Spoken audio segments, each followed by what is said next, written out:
对呀，没听说吗？这姑娘是城主从城郊买回来的，城主年纪都快赶得上他爹了。我说嘛，这姑娘又年轻又漂亮，怎么会愿意给城主做妾？哎呀，好，别说了，喝吧，喝吧，来。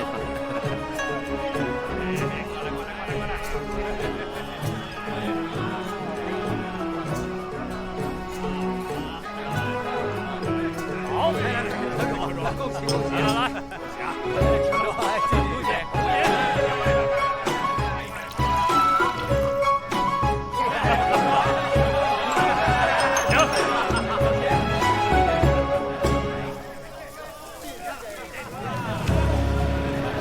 奢靡、愚痴、饕餮、淫邪，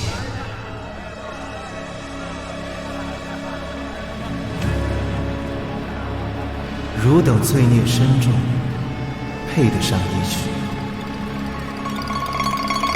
淫杀。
方才言道，豪府满门上下100余条性命，竟于顷刻之间齐齐毙命，死者个个体无外伤，唯有双耳汩汩流血。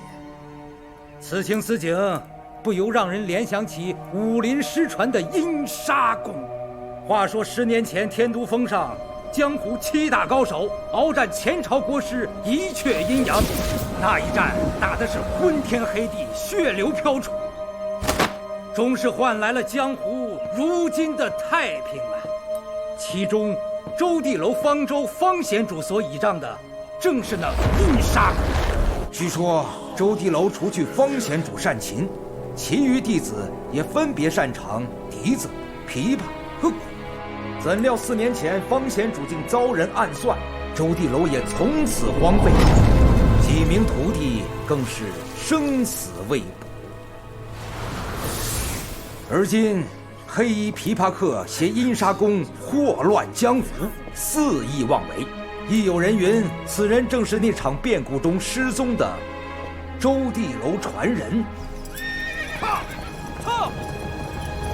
中原剑会剑主邵延平得报，即派其关门弟子单丰堂钟春季，率剑会弟子远赴雁县，是要将此江湖恶徒缉拿归案，血债血偿。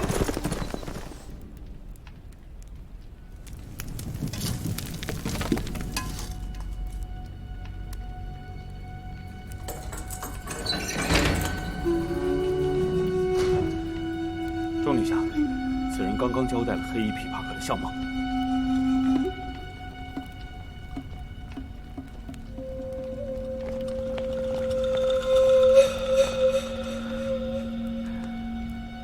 我知道的都说了，其他的我真的不知道了。我真的不认识那个人。杨城主，这是怎么回事？到底是谁让你用刑的？钟女侠，你可知道，在婚宴当天的惨状？那可是死了100多口人啊，只有他毫发无伤，此事极不寻常。我怀疑他就是凶犯的内应。何况郝大哥对我有救命的恩情，我就想尽快问出凶手下落，所以才会。杨城主，你有证据吗？滥用私刑有违剑会宗旨，城主不会不清楚吧？先把人放了。来人，把疑犯给我放了。是。杨城主，他还不是疑犯。这里发生的一切，我都会如实禀报给邵监主。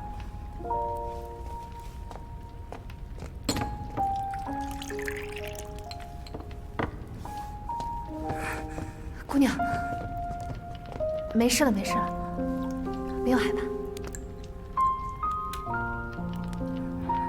多谢姑娘。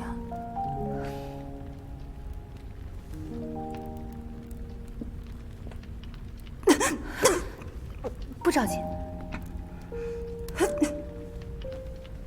没事了。我问你几个问题，姑娘只需照实回答。中原剑会断不会冤枉任何人。姑娘，请问，案发当晚你都看到了什么？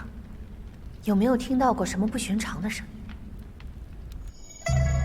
当时我听见一阵摄人心魂的琵琶声，突然间感觉四肢无力，意识也变得有些模糊。不知道过了多久，我慢慢苏醒，四周变得异常安静，静得让人心里发慌。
大婚之夜为何不孝？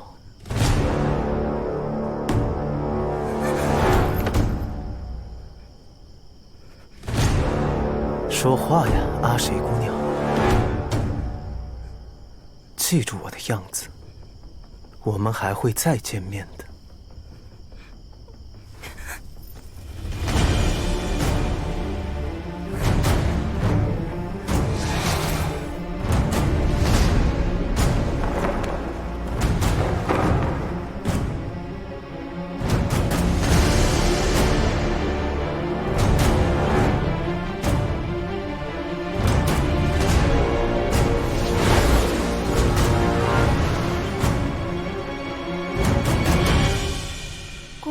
下活口来指认自己。为什么？管他为什么，这次我们终于知道他的相貌。禀城主，凶手找到了，人就在城郊10里外的金叶寺。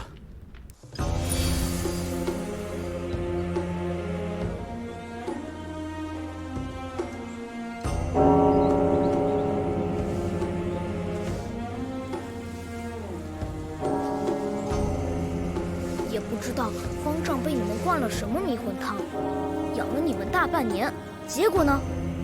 不听佛法，也不帮寺里做事，一个就知道在那喝茶嗑木头，另一个只会偷鸡睡懒觉。那么大个人了，整日混吃等死，好意思让我个孩子伺候你们？啊！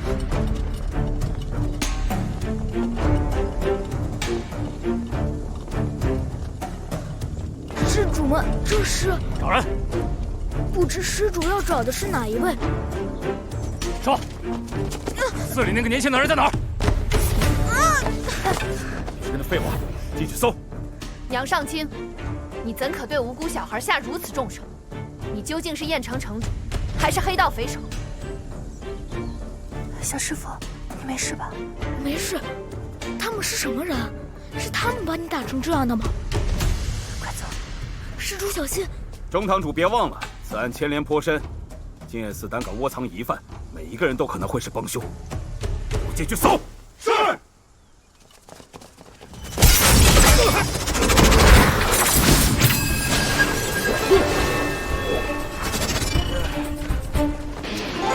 老子好不容易得空睡个觉，来了一群野狗乱吠。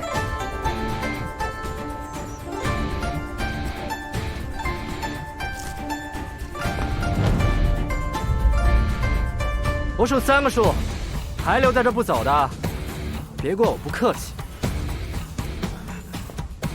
你是何人？1。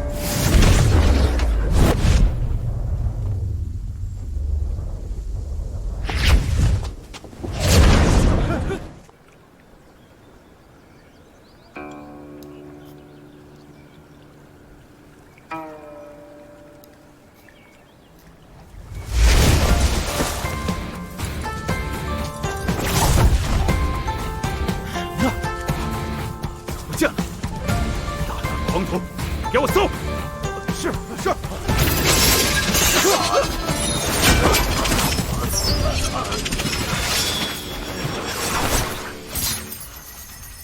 一环渡月，你是天上云，池云？你把阿邪姑娘带到哪儿了？看这人的轻功，一定是那个人的小弟。上！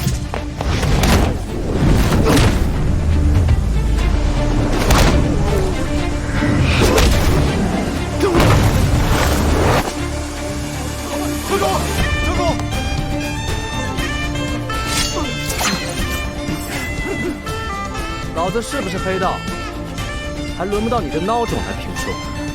池云，快交还阿邪姑娘，好让你们带回去继续拷打。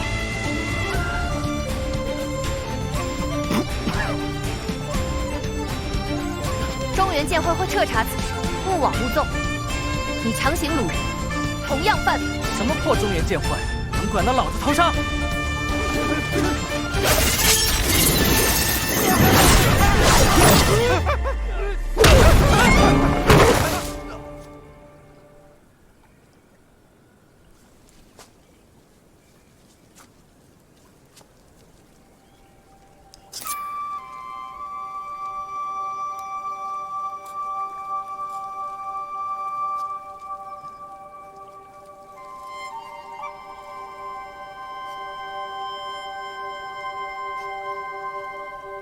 她叫凤凤，她刚刚被吵醒，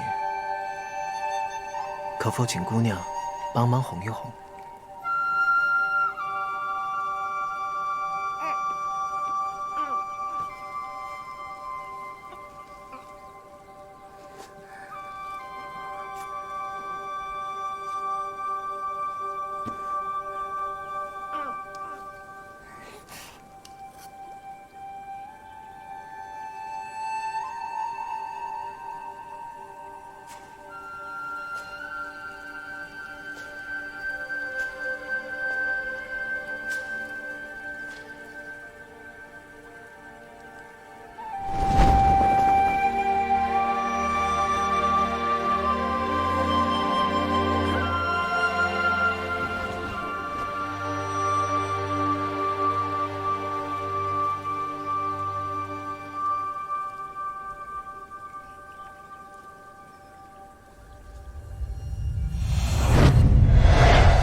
是你。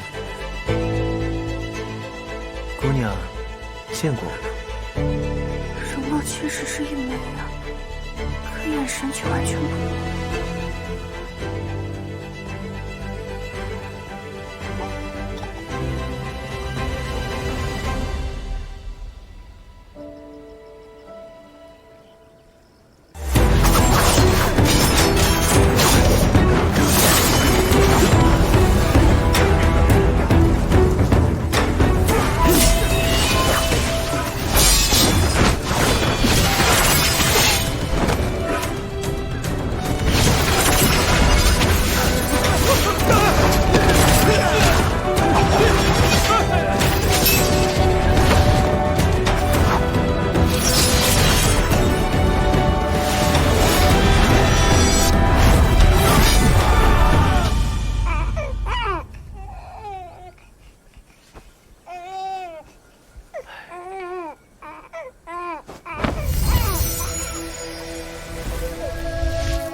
现在还有谁想要进去吗？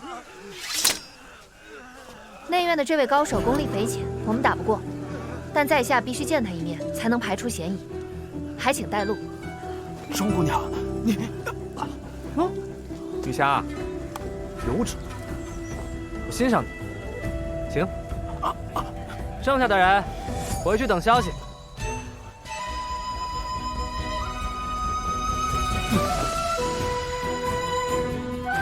喂，说什么？钟姑娘，你要是敢动钟姑娘一根汗毛，中原剑会的少剑主是不会放过你的。刚才说什么了？啊？施主画上这剑，不要着凉了。唐丽慈，啊，谁姑娘？刚才是让你帮我照看一下这位姑娘，没让你来抢我风头。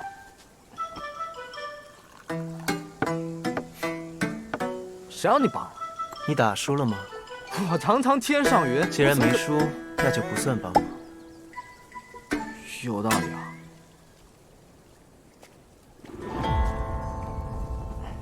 他就是凶手吗？凶手像他，像，身量样貌一模一样。可是，适才亲眼所见公子的阴杀之术，公子莫非出自江南州地楼？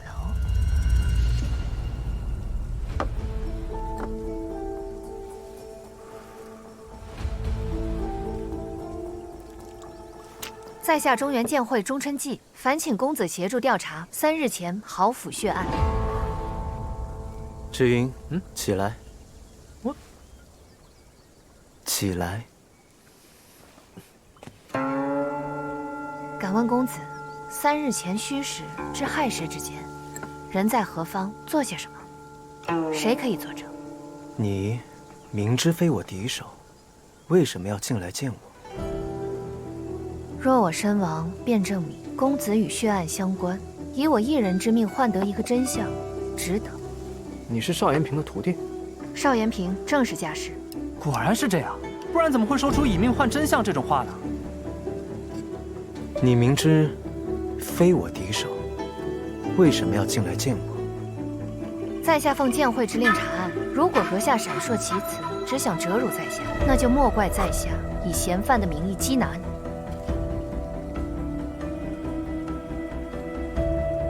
你明知非我敌手，为什么要进来见我？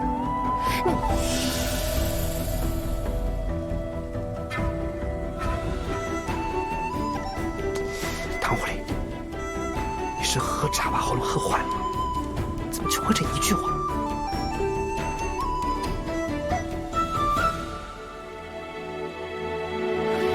我明白了，唐公子，周某会再来的。阿谁姑娘，我带你回去。阿谁姑娘留在这里会更安全。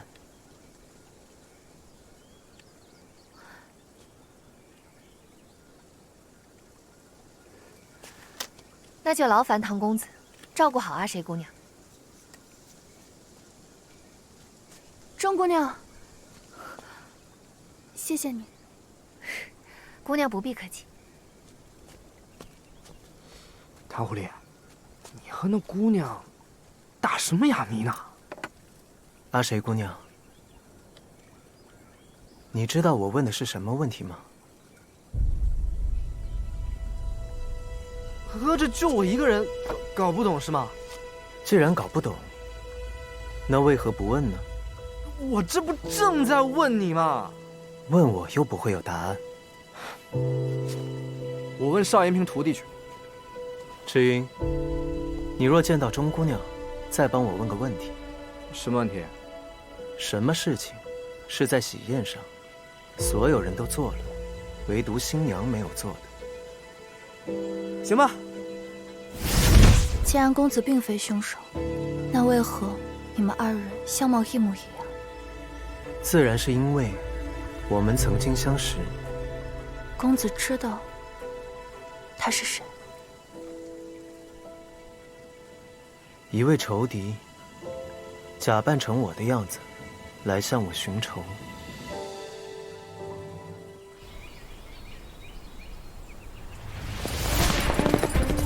撤！撤！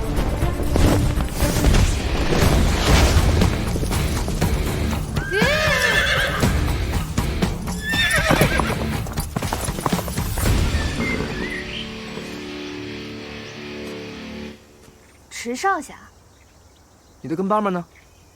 我让他们先去豪府了，我想一个人先去探探。池少侠匆匆赶来，是有要事吗？唐狐狸到底跟你说什么了？唐公子方才问了我3个问题啊，池少侠不是也在场听到了吗？没听懂。啊，唐公子问我的第1个问题，为什么要见他？是因为剑会要我调查豪府灭门血案，我领命而来。至于第2个问题，看上去是同一个问题，但其实意思各不相同。就是唐公子若真是凶手，我们显然不是他的对手，那为什么他不杀了我和阿谁姑娘？且为什么不逃？哦，原来如此。那第3个问题呢？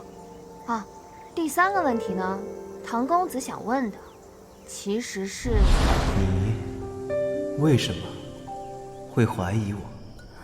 这便是要我去写阿谁姑娘指认他的理由。记住，而这个理由，当然是因为阿谁姑娘见到了凶手，能指认唐公子与凶手形貌相同。懂了。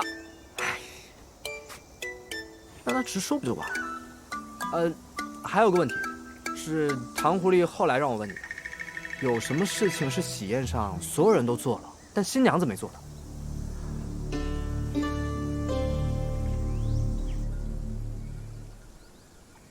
这案件迷雾重重，已知者中唯一可疑的，便是那杨尚清了。你是怎么猜到杨尚清头上去的？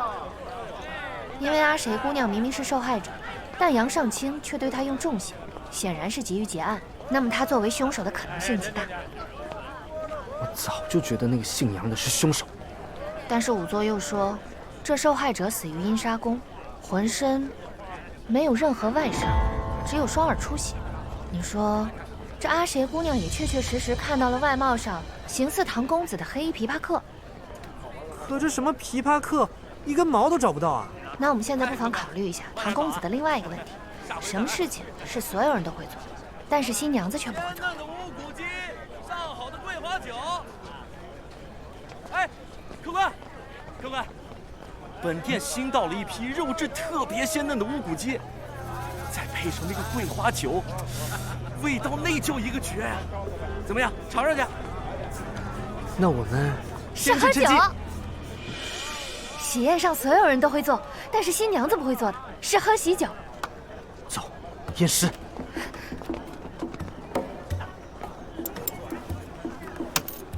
结账。遇伤美酒配欢宴，谁料这美酒变毒酒。没有中毒迹象，难道我们猜错了？也是，如果真的中毒了，仵作不可能查不出来。唐狐狸都这样问了，应该是没错。你这么相信唐丽子？谁相信他了？只是他整天一副胸有成竹的表情，八成就是想过才说的。所以方向一定没错，这死状确实像阴杀宫啊。假作真实，真亦假。难道说，赤云有没有一种毒能够让人双耳流血，像是阴杀宫所杀，却难以辨别？哪有那种毒啊？有，百步杀。百步杀？哎呀，你不混黑道，不知道这些下三滥的东西。此毒无色无味，毫无药性。若溶于水中，便是神医也难查验。可在1个时辰内接连与桂花酒服用，便会产生剧毒，症状便是两耳出血。怎么证明？水井。煮菜、炒菜都需要用到水，宴会开始前，宾客也要喝茶水，所以水井里面肯定有线索。我去酒窖找找桂花酒，你带着人去找宴席剩下的酒菜。如果我没猜错，那里面都不会验出毒，一会儿水井集合。果然如你所言，酒和菜都单独验不出毒来。现在将酒水混在一起试一下，就知道我猜的对不对。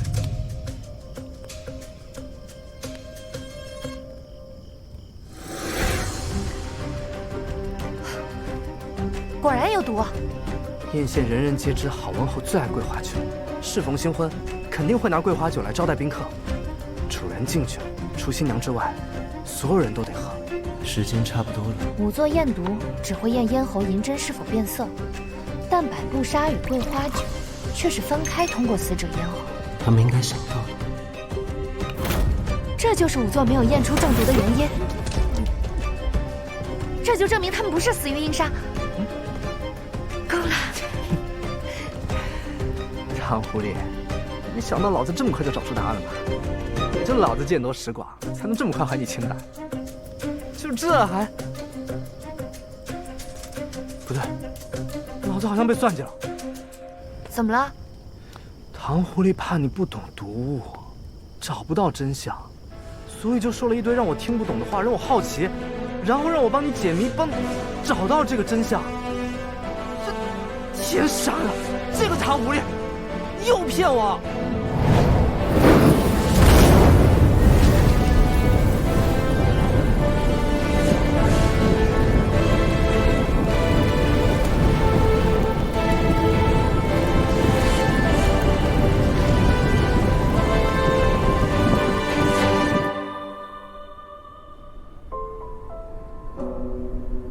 昨日那一招阴杀铿锵有力，看来伤势已无大碍。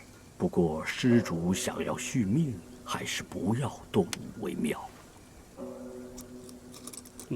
也罢，这半年施主在此养病，无人找过施主，施主也从未离寺。可这红尘俗事，依旧会沾上身来啊。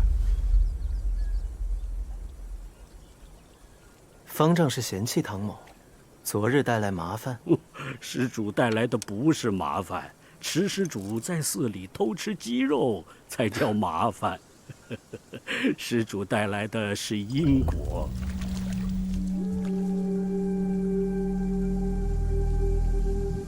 方丈，什么才算为因果？作者为因，受者为果。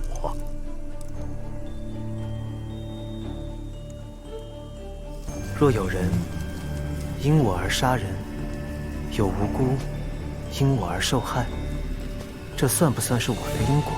那要看施主是否知情，又是否去阻止。若因我阻止，反而死更多的人，这算不算慈悲？风吹屋上瓦，瓦落破我头。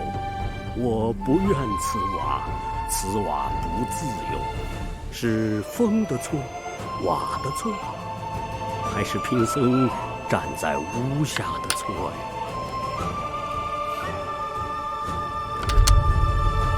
是大师的错。大师下错了，这盘要输3目半。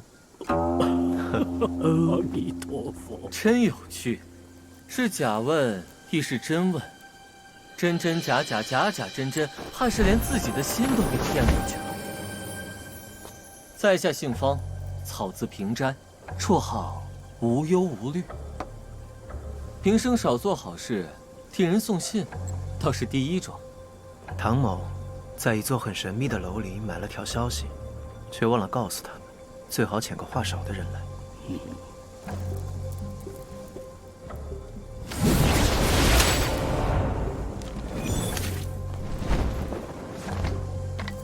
哦对，消息已经送到了。巧了不是？有个人也委托你委托的这座楼，拜托我们将那东西送上来。只是不知是真巧，还是假巧。哈哈哈哈。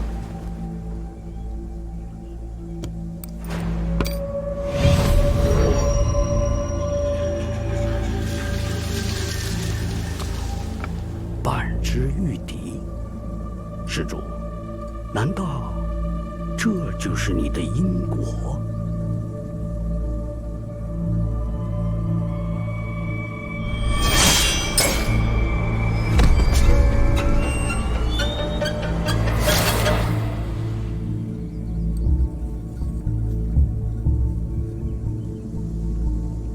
施主，施主，疼吗？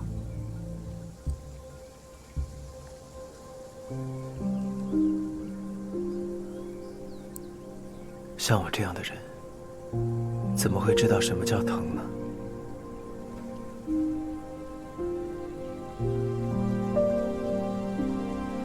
唐某先去看看阿谁姑娘。啊，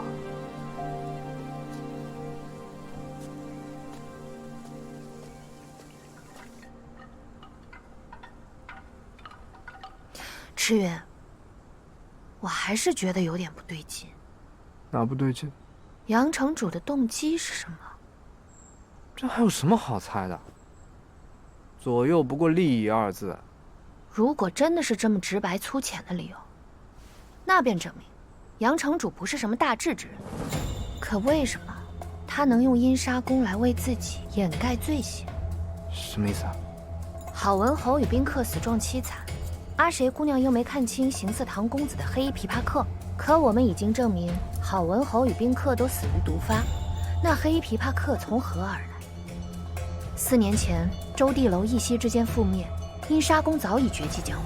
如果杨城主真的能找到一位阴杀传人，来为自己掩盖下毒的罪行，那他一开始就不会选择用下毒这种卑劣的手段，而且还做得如此隐晦，像是在隐瞒什么。你是说，有人要害唐狐狸？你要干嘛？把杨尚卿给我，打3天。他连隔壁城丢的狗都承认是他偷的。等着。哎，池云，不行，这是屈打成招。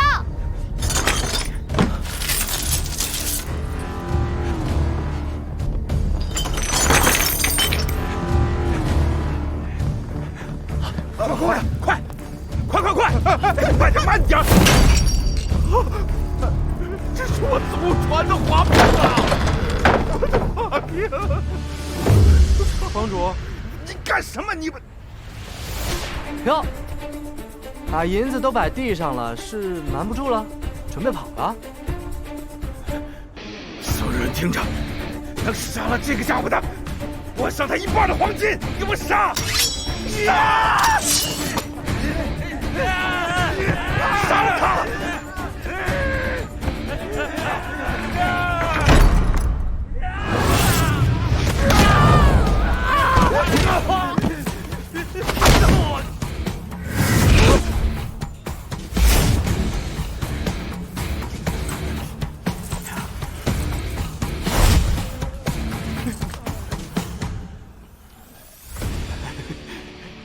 功夫实在了得，这银两都是你的。来人，帮大侠拿过去，拿过去。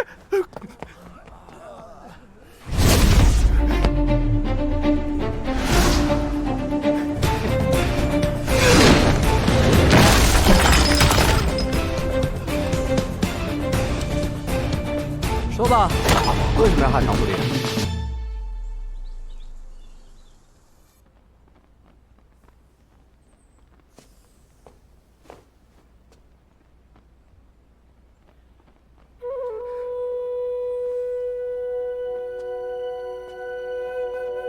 公子请进。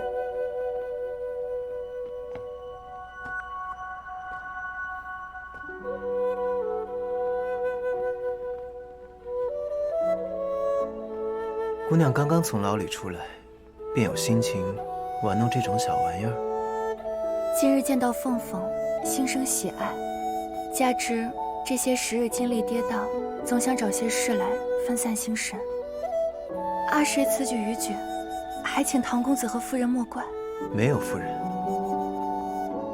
她是我随手捡来的。如此可怜，幸好遇到了公子，善心收留，仔细照拂，亦是一种缘分。你错了，不过随手为之。想知道收养孩子是什么感觉？但你不还是给他起了名字？有了名字，就有了羁绊。千载逢无力，断行旧日词，那就叫你唐丽词吧。如今看来，无论如何，我都不是他。人之初，性本善，性相近，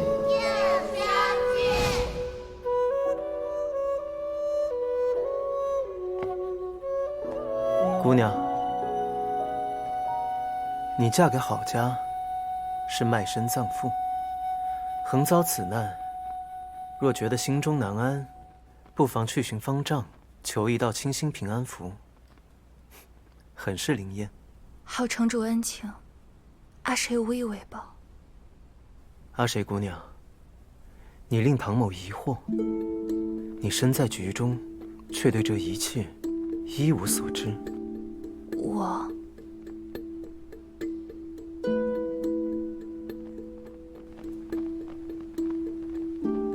看来，你不过是他用完即弃的棋子，一个借以开局的引子。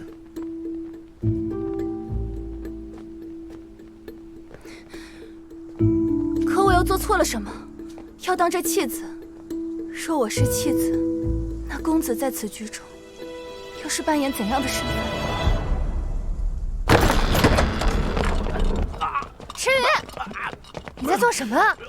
周姑娘，周姑娘，你快救救我！他要杀我！给我一炷香，他什么都招了。赤羽，中原剑会绝不能屈打成招，真相要靠明查。这证据都摆地上了，你瞧不见吗？他就是派人偷偷跟着我们，发现事情败露，想要卷款潜逃。什么叫卷款潜逃？我这是杨城主家的。请你解释一下，你搬运这么多金银财宝是从哪儿来的？我赚的呀！我也是一方城主啊，我只有这么一丁点积蓄，不应该吗？我还有再装！好，我说，是我杀的，郝家的100多条人命都是我干的，都是我害死的，都是我害死的。那你为什么要陷害唐丽慈？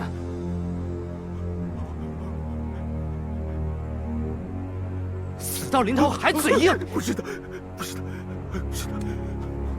我没有想要陷害唐丽子，不是我，是那个人，是他逼我这么干的，就是他，就是那个黑衣琵琶客。什么黑衣琵琶客？何时？在哪儿？他不是人，他是鬼。那晚我离开郝府，又后悔又害怕。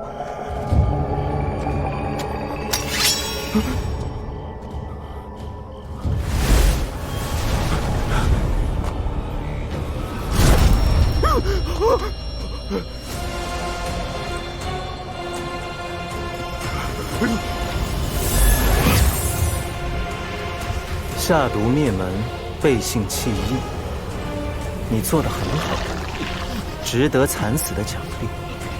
别杀我！你要什么，我都给你。你别杀我！你向郝家100多口人下毒，他们本该死得无比凄惨，而本尊则以阴杀让他们在美丽的幻梦中死去。你若还想安享城主之位，就带中原剑会的人去郊外古寺找我。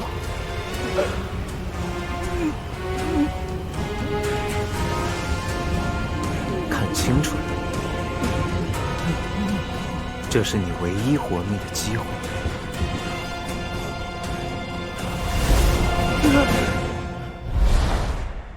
就是他，就是唐丽子，就是唐丽子。公子说，凶手是你的仇敌。可若真的如公子所言，他如此嫁祸陷害于你，公子为何不以眼还眼，以牙还牙？还是说，他并非仇敌，而是仇敌，也是曾经的朋友。阿谁冒昧，敢问公子是怎样的朋友？怎样的朋友？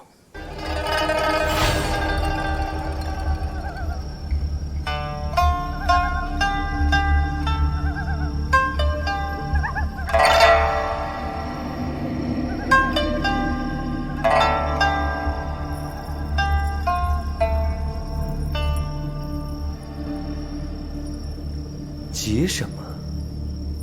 那么久未见，你没有忘了我们那些过往才好。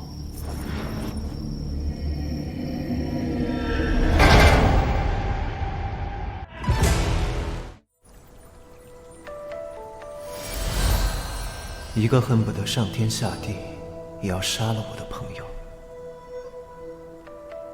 一个我恨不得上穷碧落下至黄泉也要找到的朋友。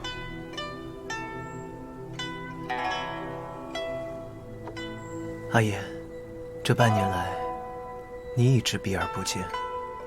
其实那一日，遥想当年，十里花下，师兄教你我主梅三人行，春和日暖，岁月正好。可如今十里花依旧，斯人已云间。师兄走后，主梅也不知所踪。这周地楼就剩你我二人了。阿丽，这支曲子是你当年所写，今日我们再为它奏一次，如何？儿时细作，怎比得上师兄所传的名篇？我却觉得这支曲子是我听过最好的曲子。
配送你上路。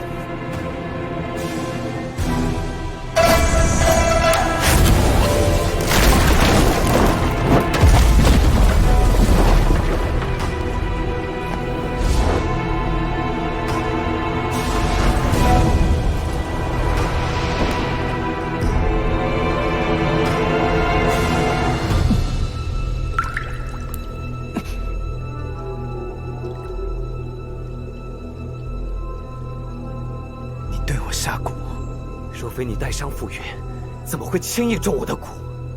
唐丽子，我恨不得将你千刀万剐！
阿言，自那一别已是4年了，你杀我1次还不够，如今又以豪府血案引我入局，再杀之。既然如此，我便遂你的意，看看4年后你还能不能杀得了我。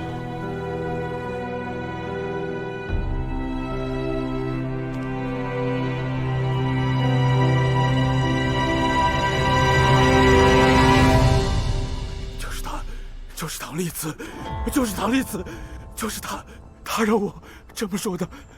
不是我，求你们放过我，放过我吧。江湖上出了如此穷凶极恶之徒，危险！少给我装疯卖傻！你为什么要杀郝长春？为了钱，还是有什么把柄在他手上？是因为……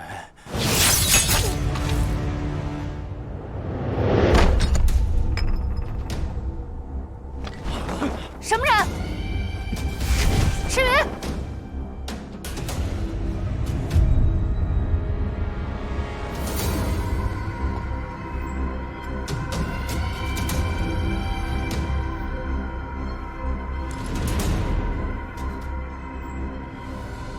新鬼酒新闻。江湖事，江湖了，不是你杀我，就是我杀你。主仆亦可为财反目，兄弟也可背义相杀。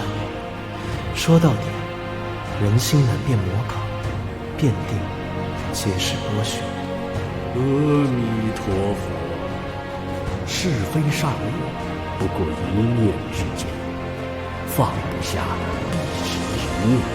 施主聪慧非常，苦海自渡，贫僧相信你终会抵达彼岸。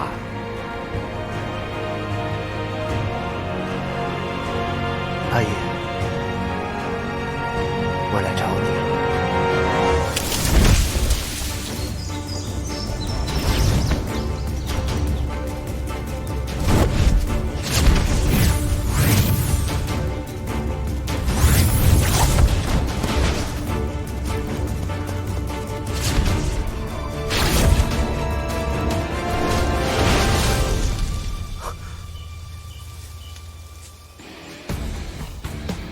论轻功，谁能比得过我天上云驰云啊？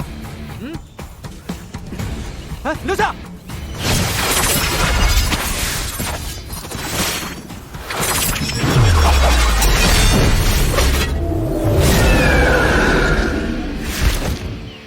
信叶，你是叶门的人。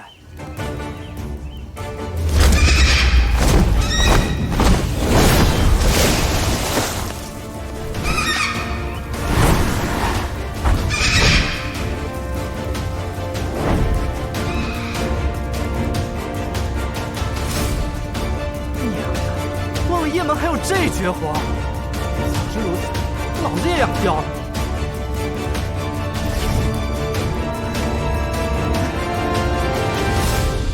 这个池鱼上哪儿去了？钟姑娘，钟姑娘，还谁姑娘？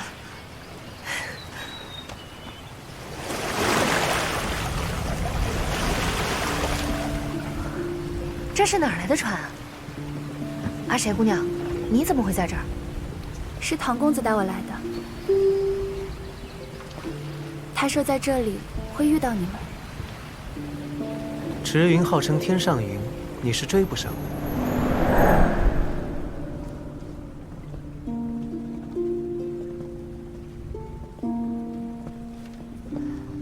唐公子为何会在这儿？阿谁姑娘又为何也来了？既然要追捕凶手，自然要带上苦主。钟姑娘所寻之人已西去数十里，走水路更快。你竟都知道了。可那人身法极强，绝不是什么普通高手。有天上云在，人丢不了，而我们也追得上。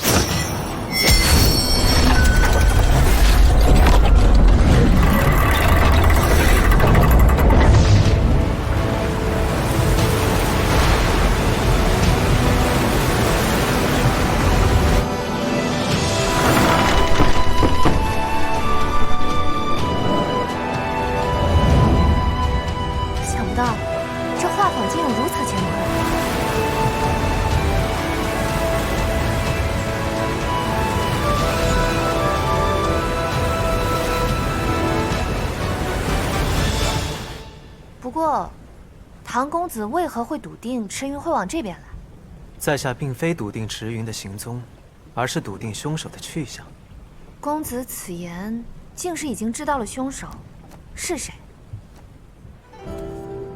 唐某因为自身的私事，也打探到了许多消息，而刚巧有一条线索，就指向此处。半年前，西风剑侠风传香于榴莲小筑中离奇失踪，现场只有风传香归家的足迹，而无离去的足迹。据传，榴莲小筑中有2个人居住过的痕迹。风传香失踪后，这位神秘的同住人亦不知所踪，而答案便在这一物之上。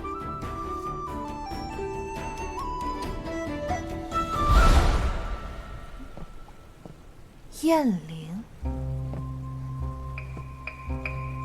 羽长而韧，色润灵风，这并非普通的燕翎。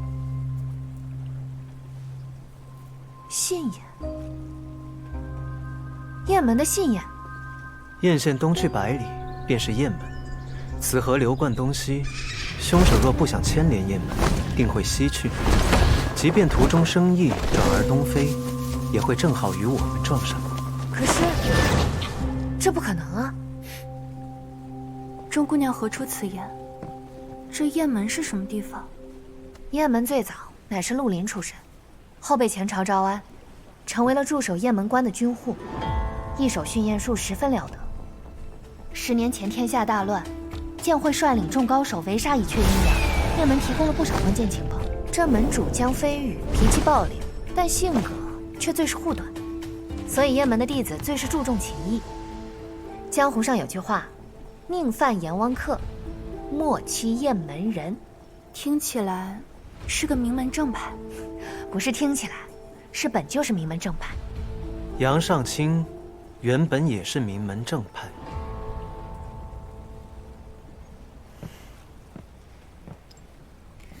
这是我从杨尚卿身上所得。实不相瞒，家师此次派我下山，不仅是为了郝府血案，也是为了这件事。这些丸自一阙阴阳死后便已绝迹，不知唐公子有何看法？星鬼9星丸，我亦有所关注。初4，便是唐某之看法。那钟姑娘，先别担心了，过来吃些茶点吧。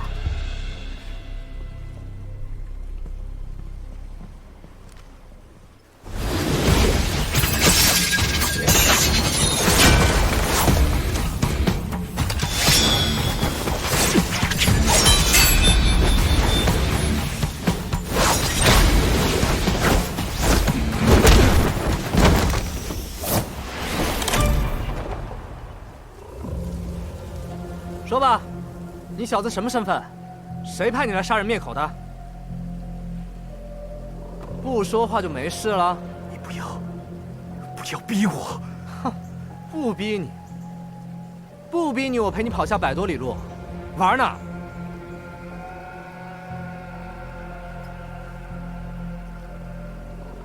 小鬼，别吞吐啊！蝼蚁尚且偷生，千万别服毒。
迟云，你退步了。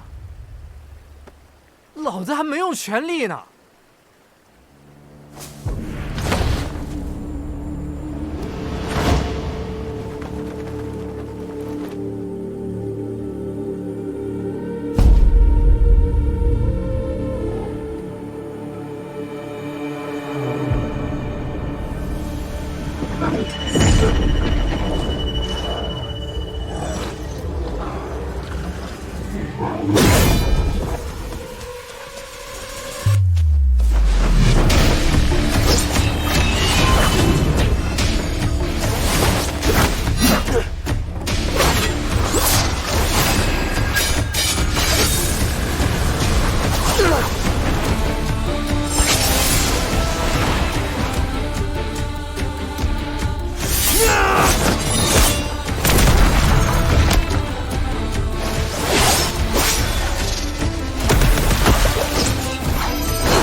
就到这儿吧。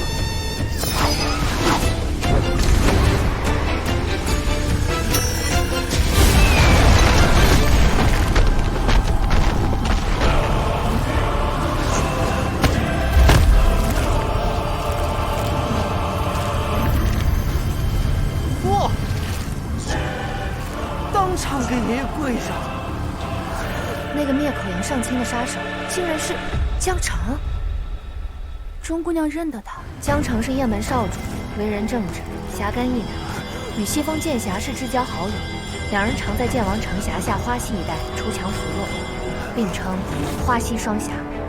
半年前，西风剑侠于家中离奇失踪，江少门主也没了讯息，他怎么变成了这样？念叨啥呢？唐狐狸，你念叨啥呢？我还得审他为什么要杀杨尚卿呢。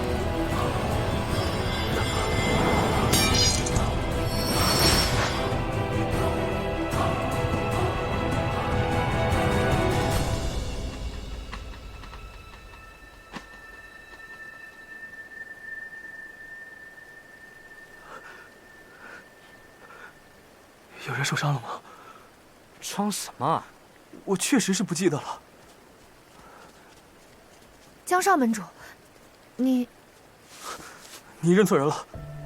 我不是什么江少门主。我1年多前在中原剑会见过你跟风剑侠，不会有错。既然知道身份了，也不用问了，老子直接将他带到雁门去，让雁门的人替他解释不就好了？唐姐，唐公子，你受伤了。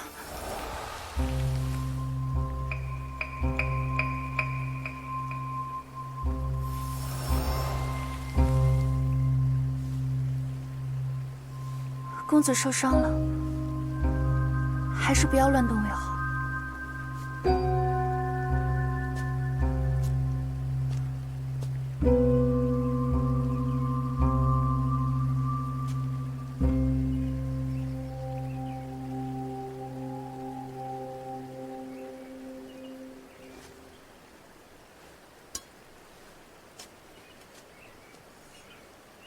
你不怕死，是担心自己的所作所为败坏了雁门的名声。唐狐狸，还真被你说中了。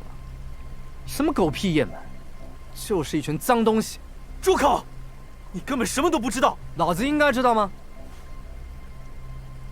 星鬼九星丸，这血丸又重现江湖了。我原本以为我认错人了，看来我没有。你确实认错人了，我不是的。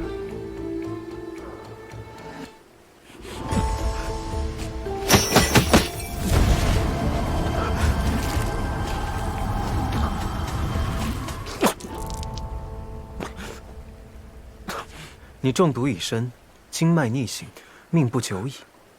你不怕死，但你也不想现在死。你还有事情没做完，对吗？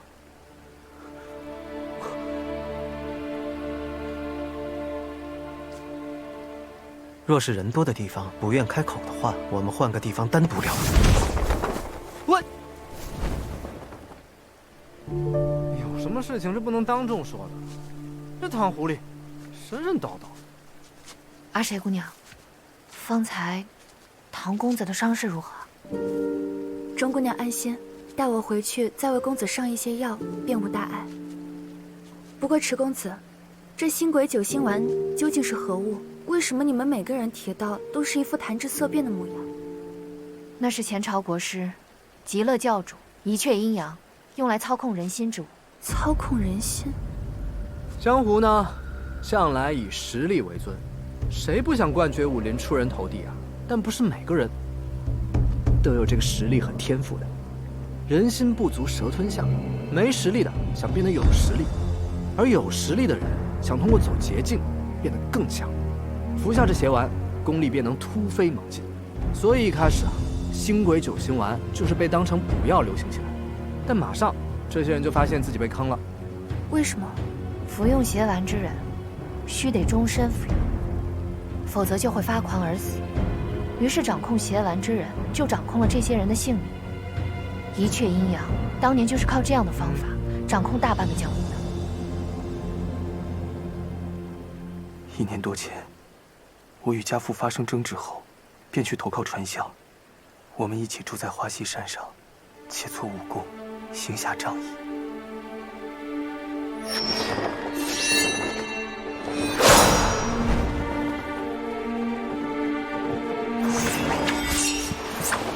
那段时间，我武艺突飞猛进，我以为是传香陪我练功的缘故，可谁知道，他竟然暗地里服食邪丸，还掺在饭食里给我。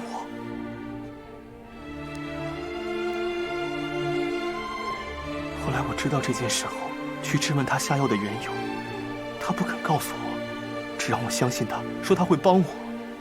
江城，请你相信我，我会帮你的。我不要他这种所谓的帮助，我也不需要靠这样的方式得来的功力提升。自那之后，我坚决不肯再服食邪丸，便让传香帮我压制邪丸的毒性。只是这个过程真的太难了，大到回忆想起，脑子就似一片空白。直到半年前，传香突然失踪，只剩下我一个人。我找遍了各处，也找不到他的踪迹，便带着传香购买的邪丸，想追查他购买邪丸的途径。就这样一路查到了杨尚清身上。所以，你担心杨尚清将此事泄露，让风传香、西风剑侠的名声扫地，才不惜冒着被天上云追击的风险，出手将他杀了。如果不是被追到走投无路，我绝对不会再用邪丸。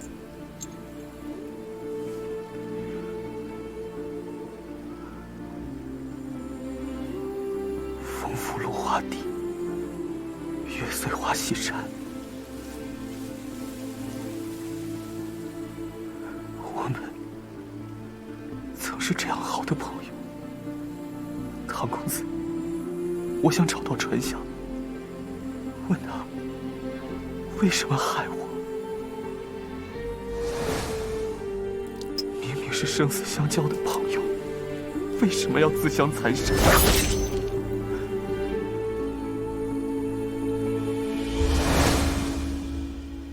好的，唐某知道了。阁下很幸运，今日唐某心情不错，可以给你2个选择。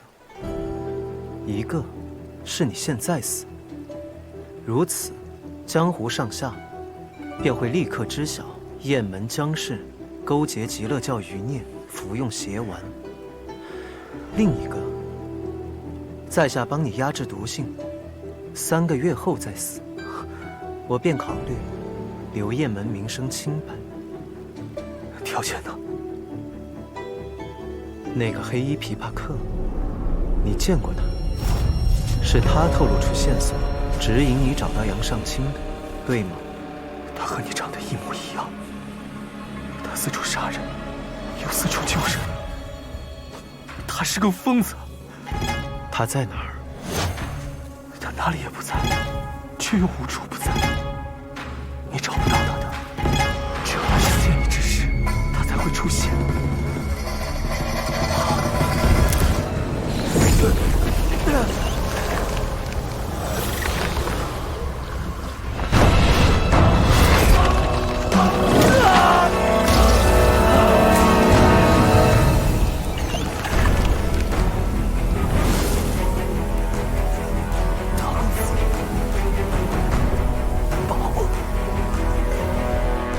他可帮不了，因为他都难以自保。报！江门主，前面芦苇荡发现少门主踪迹。蓝狐狸！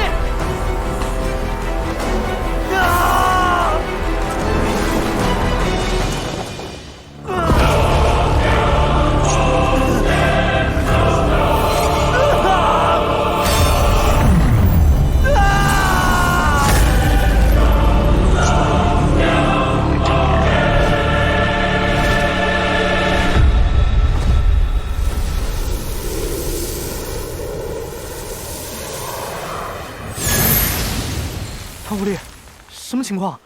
他怎么死了？你们看，那是什么？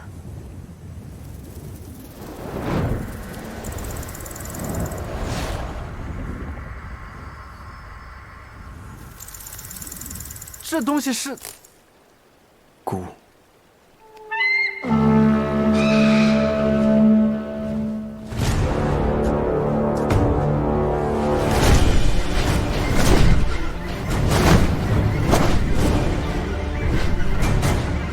坏了，叶门定是把我们当成凶手。唐公子，这……唐狐狸，这叶门的验证在江湖上名声可不小啊！你小心些，千万别……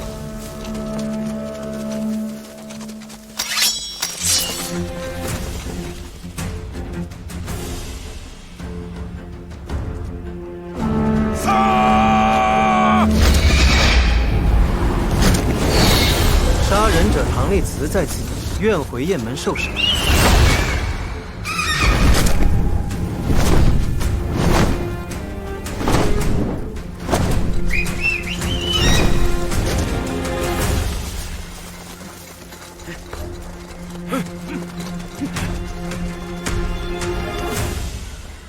唐某甘愿俯首认罪，束手就擒，还请江门主暂替剑会主持公道。疯了，你什么意思啊？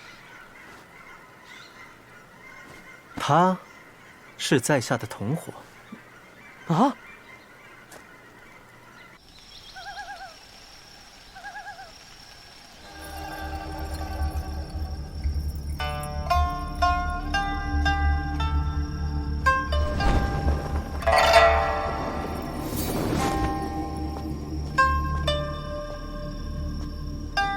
尊主，您交代的事情，属下都已经办得差不多了。只是您现在贵为风流殿尊主，别说是一个躲在艳羡破庙里的唐立慈，就算是中原剑会的邵延平，只要您愿意，取他性命也是易如反掌。属下愚钝，尊主为什么不直接杀了唐立慈，反倒耗费心力去做那些事？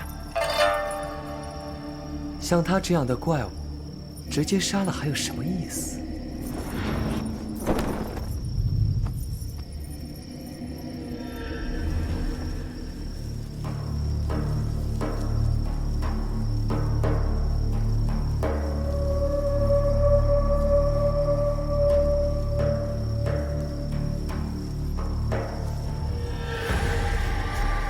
杀不死，又没人性。唐立慈当然是个怪物。华无言，我说的对吗？红姑娘，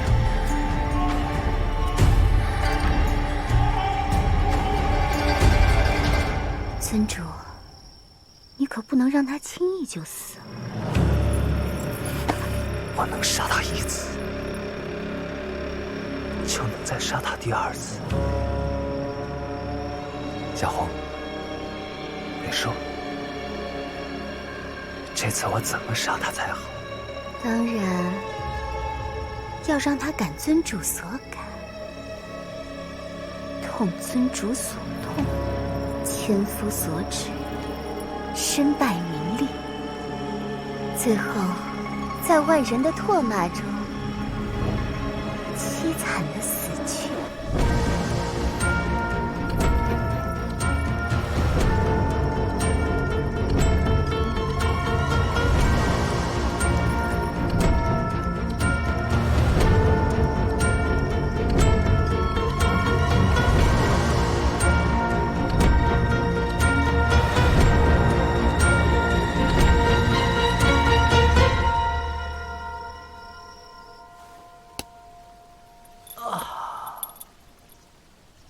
来人呐！我跟他不是同伙，我就是一个路人，放我出去！我真的是冤枉的。嘿，你说这叶门，人在笼子里面，鸟在笼子外面，这叶门真是个不讲规矩的门派，真是小刀拉了腚，开了眼了。诗云，别出声。怎么，有计划？耳朵疼。你，老子跟着你倒了8辈子血霉了！杀人者唐立慈在此，你是不是有病啊？己要进来，你自己进来就好了，你带我干嘛呀？我怕一个人无聊啊。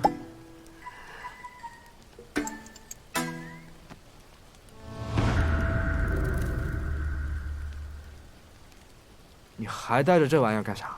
这是他的鼓。你那个死对头？除了他，还有什么人能有这样的手段？那就算是这样，你也不至于束手无策吧？不如你先想一想，他有什么计划？栽赃嫁祸吗？先栽赃你害了郝文侯一家，再嫁祸你杀了江城。那就对了。哪儿对了？现在除非死人复生，否则没有人可以证明我的清白了。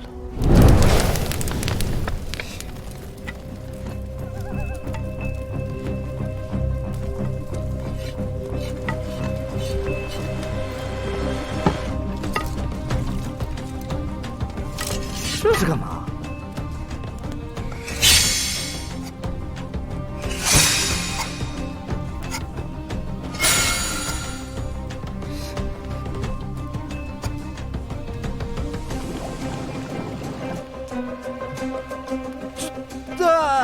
张狐狸，下面看过来要煮我们呢！嘘，你真的太吵了，我有些后悔带你进来了。你不要磕你那个木头了，你想想办法呀！他煮你等会一壶18吃，谁都跑不了。办法？啊？可是我没有办法。那你这……因为我就没有想过要自己出去。唐丽子，你有病是吧？你是真有病，我确定了，你就是真有病。你他娘！江二叔，请您相信我，我以中原剑会弟子名誉保证，不会有错。够了，钟姑娘，你所言已未免太过骇人听闻了。成儿，他可是我大哥唯一的儿子，打小就是我看着长大的，他的秉性我是知道的，他怎么可能去服用那种邪药？邪丸确已流毒江湖。唐公子先前也确实在为少门主压制毒性，阿谁姑娘也可以作证。你说够了没有？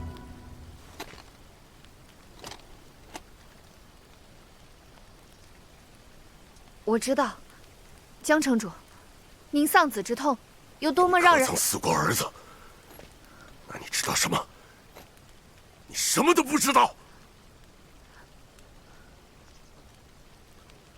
哼！哎。大哥，大哥！江门主，江门主，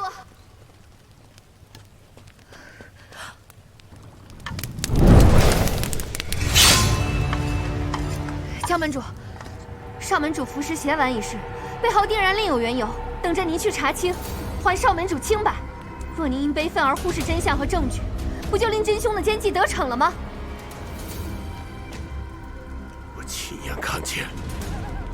在唐丽慈面前爆体而亡，唐丽慈自己都承认了，难道这还不算真凭实据吗？我今日就是要告诉你，杀人者唐丽慈必受我雁门3刀6洞之刑。倘若我真是杀错了人，那过后老夫便自裁向天下谢罪，以命抵命。点火！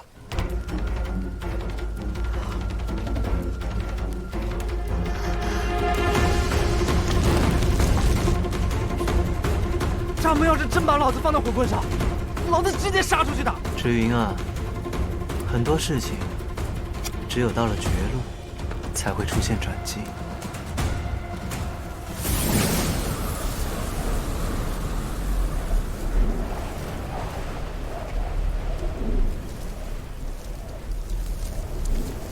什么情况？好像玉兰香气。不是花香，是剑气。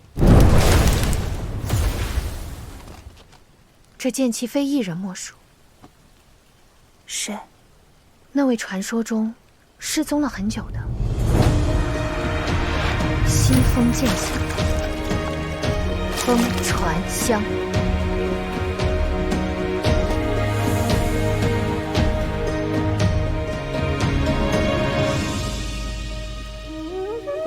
封剑侠。早前听闻封剑侠失踪一事，我还觉得奇怪呢。剑侠的身手如此了得，怎么会无缘无故的失踪呢？确实是遇到了一些问题。剑侠今日是来找长儿的，长儿已经遇害。我知道。知道为何还要熄灭那些火？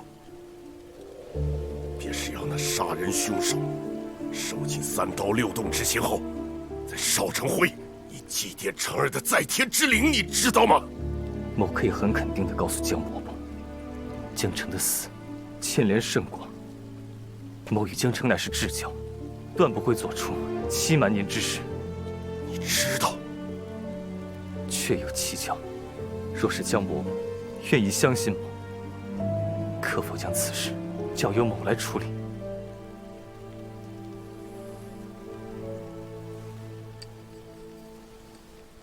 哎，大哥，这不是长儿的？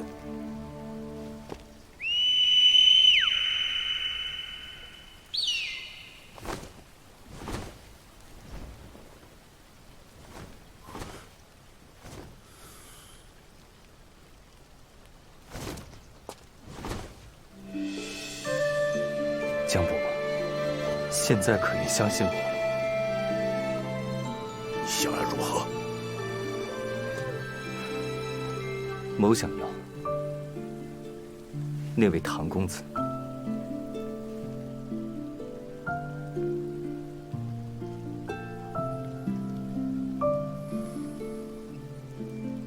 此事，老夫需要好好思量一番。